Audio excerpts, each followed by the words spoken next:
I know you're gonna dig this. He loved crossing the color line. He loved doing outrageous things. Jack Johnson loved to be Jack Johnson. It was the wrong time, but he didn't care. This was turn-of-the-century America, when segregation had just been sanctioned by the Supreme Court, 50 years before the roar of Martin Luther King. Yet somehow here he was at center stage, intriguing and frightening. For more than 13 years, Jack Johnson was the most famous and the most notorious African American on Earth.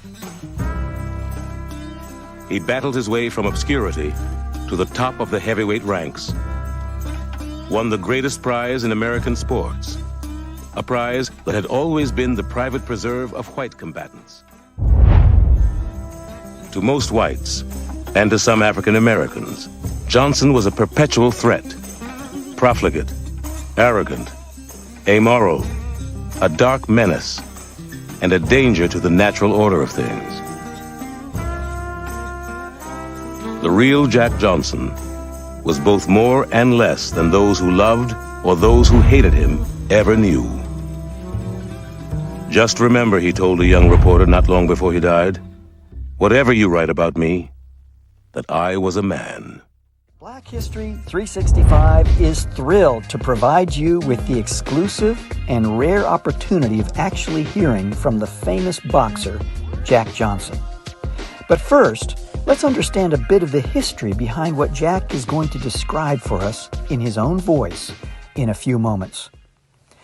Born in 1878, the third of 9 children to parents who were former slaves, Jack Johnson became the first black man to become the heavyweight boxing champion of the world, holding that title from 1908 to 1915. Jack didn't care what people thought of him. He was a sharp dresser with a flamboyant personality who loved fast cars and married white women.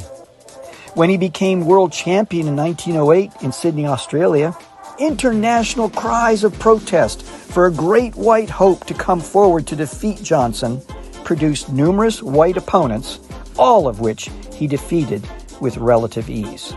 Finally, in 1910, James Jeffries came out of retirement, claiming that he would step into the ring again to demonstrate that a white man was king.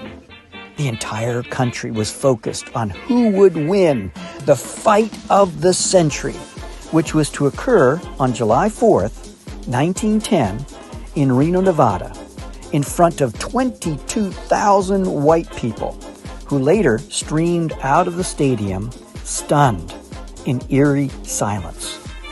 As a result of Jack Johnson's championship win, race riots occurred in 50 cities throughout the United States, with 20 people being killed and hundreds more injured. Johnson's life story was loosely adapted to the 1967 play, The Great White Hope, with actor James Earl Jones successfully playing his character on stage, as well as in the film version. Muhammad Ali reportedly told James Earl Jones, "Just change the date, the time, and some of the details, and that's my story." The Freeman Institute Black History Collection owns the original 78 RPM recording, one of the only 2 to 3 original Jack Johnson records known to exist, with Jack Johnson describing the 5th through the 15th rounds of the fight of the century. In this short segment from that recording, Jack will depict in his own words what happened during that all-important 15th round, the round in which he made history by soundly defeating the Great White Hope, James Jeffries. Here's Jack Johnson.